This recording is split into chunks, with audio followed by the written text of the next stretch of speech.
Hello, and welcome to the SecurityOrb Show. The SecurityOrb Show covers topics in information security, digital privacy, and internet safety with the contributors in the field.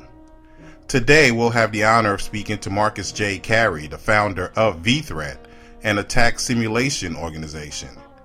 When we come back, the SecurityOrb Show is located at www.securityorb.com.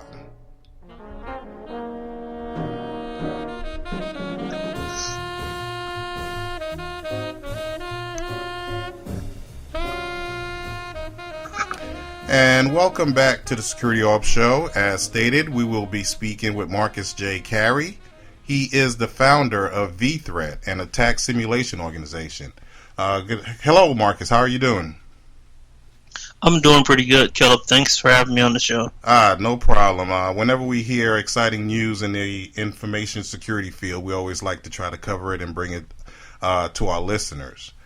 So recently I read an article about a new organization that you started. The title of the organization is vTreat, and it is an attack or cyber attack simulation service. If you could explain to us the concept of what is an attack simulation industry.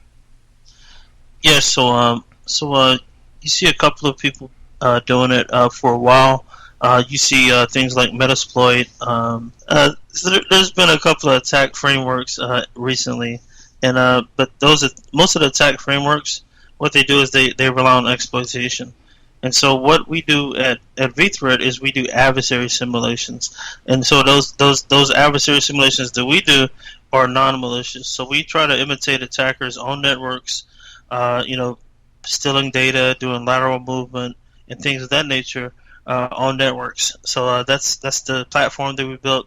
Another difference between us and other people that do attack simulation, besides we're non-malicious and we do everything from the cloud. So we have a cloud platform that people can log on to, and from that platform they can do these attack simulations.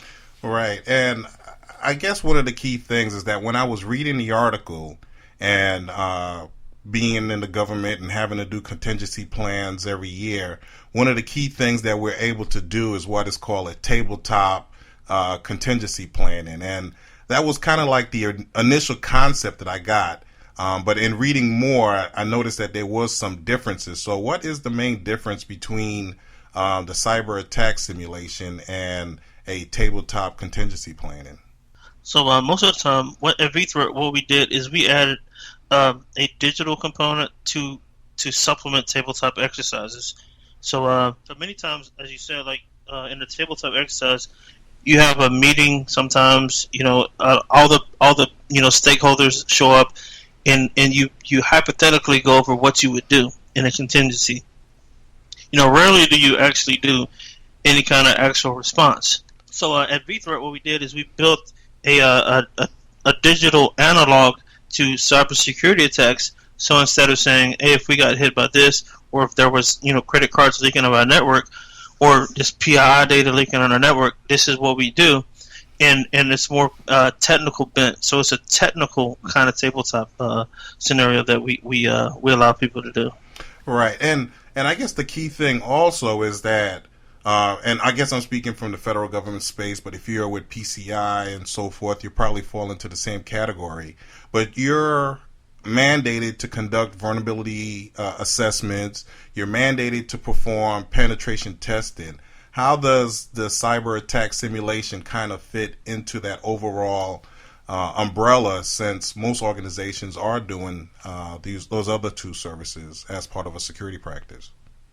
Yeah, so most of the time, penetration tests are done once or twice a year, depending on your organization, and also depending on your auditing and your accreditation, whatever kind of compliance you fall under. So what we do at vTreat is instead of doing penetration tests once or twice a year, or having somebody come in and do audits once or twice a year, on vTreat you can do it on demand. That means you can do an attack simulation anytime. So what we see is we see a penetration tester in the regular industry and how people are doing things now. Pen tester comes in, and what they do, pen tester comes in and they do their penetration test. The organization, usually a lot of times they fail to catch the penetration tester and mitigate, risk on the fly. And so what we do at vTreat is we give them opportunity between pen tests. So say if that's an annual pen tester comes in, he finds all this stuff. Nobody saw the pen tester. Then they go a whole year for the next pen test, and you don't have any kind of way to get better at identifying attacks. Okay. So at vTreat, we allow people to do that on the fly, anytime they want to.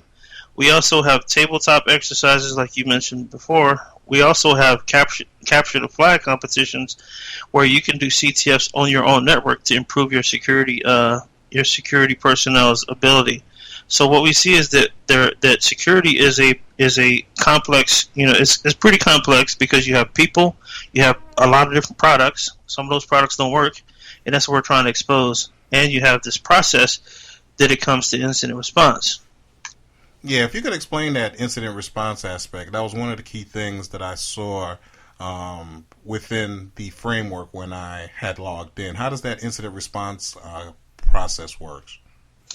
Yeah, so what we're doing is we're creating scenarios, and we create these scenarios. We let organizations create exact, kind of like a la carte what they want to do. What kind of simulations they want to do. Do they want to do lateral movement? Do they want to exfiltrate credit cards? Do they want to do all kind of different egress scanning? So we let them set that up, and then so say if you're a CISO or you're a security leader, you want to test your team out to see if they can respond, or you want to test out the products to see if your products see the activity we do. Excuse me. In winter time, I tell you, it's killing me. So we also let them test out their process by saying, okay, cool. We wrote this process up on paper. Does it hold water in a real against this digital analog that we're doing at vTreat? So we help people improve their incident response through the tabletops and capture the flag events. We help them. We kind of encourage them to collect digital forensics, IP addresses, DNS names, actual files that we transfer. We transfer files across the network, and so we're trying to give people an opportunity to respond to incidents without having their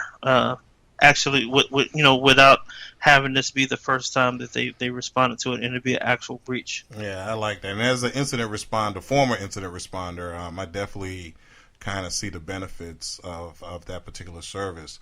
One of the key things that you stated is that the service is on demand. And I guess from my reading is that this is a software as a service application.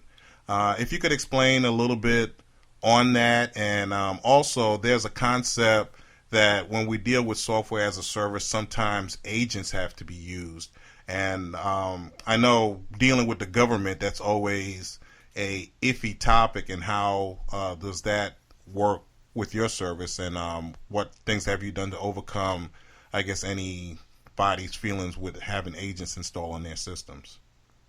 Well, the good news is we don't have any agents on our that you have to install. Oh, okay. So we tried to do everything cloud-based, and we've done a good job of doing that.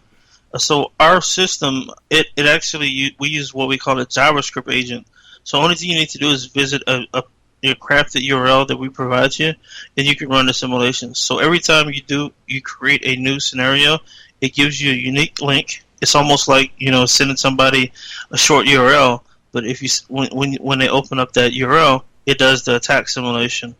Or we have a pretty cool thing that we can do in the background, where how you put Google Analytics into a website, where you put a little JavaScript snippet. Yes.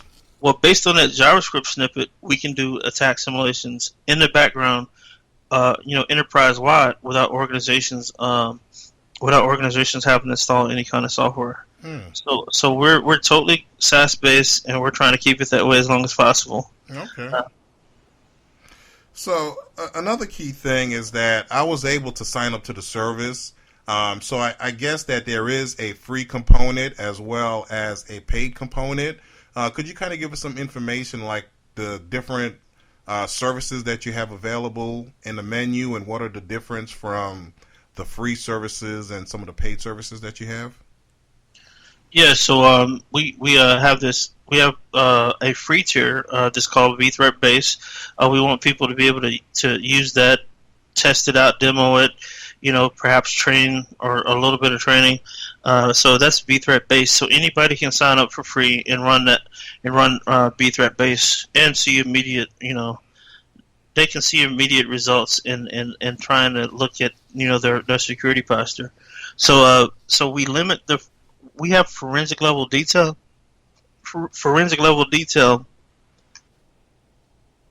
of all of our attacks. And so basically, if we do an assimilation, and like something, the why we're really good is this, right? Let me get down to this. So everything we do with vThreat, as far as all the simulations and all the artifacts, everything that we do, the IP addresses, we record it, and it's like forensic quality. So my background is I used to work at DC3 Defense Cybercrime Center, and so there I taught federal agents how to catch hackers. And so the cool thing about vThreat is, since everything's in the cloud, we have our own botnet that we created. So we track everything that we do. We track every IP address we connect to, every piece of data we send, every executable, every zip file, every RAR file.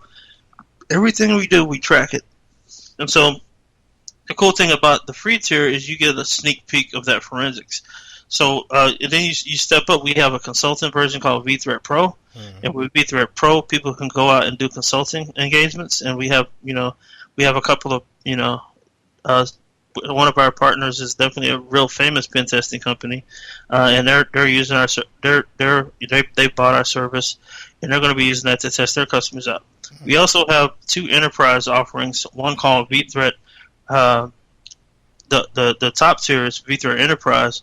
vThreat Enterprise, you have all the forensic data. You can actually schedule breach simulations to happen in the future too, which is pretty cool. And also we have a lower tier called vThreat Arsenal, where you get to run all the tools, but you don't get all the advanced features like scheduling events and stuff to happen in the future and all that stuff. Right. Okay.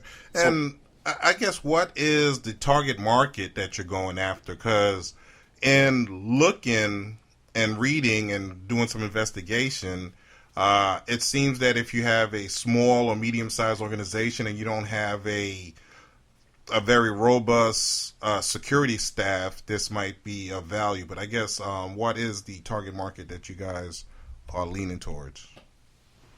Well, we're getting a lot of interest from financial institutions, the energy sector. We're working with government contractors as well. We have a pretty wide footprint of who we can help out. You mentioned PCI as well. We have a definite PCI play where we can help people, validate whether they're PCI compliant or not. There's anybody with a network pretty much that has invested money, and this is why I created vThreat. People are spending millions of dollars on cybersecurity equipment. They're spending money on training. They're spending money on developing these processes and all that stuff. So, but at the end of the day, does anybody know if it works or not? Right. So vThreat's all about helping you find out whatever you spent, are you getting your bang for the buck? Is most of the stuff doing what it says it does? Right. And even sometimes when your architecture is fine and you add in some new equipment, does it still hold true that everything will work the way you thought it would initially work? And I think that'll be another way to definitely use your service to test to make sure that these tools are working together the way they're supposed to. You're absolutely right. What I see I've worked in big government networks before. I mean, you could have a network tap that's online one day. Next week, that network tap could be malfunction. You could have had a span port set up on a router or switch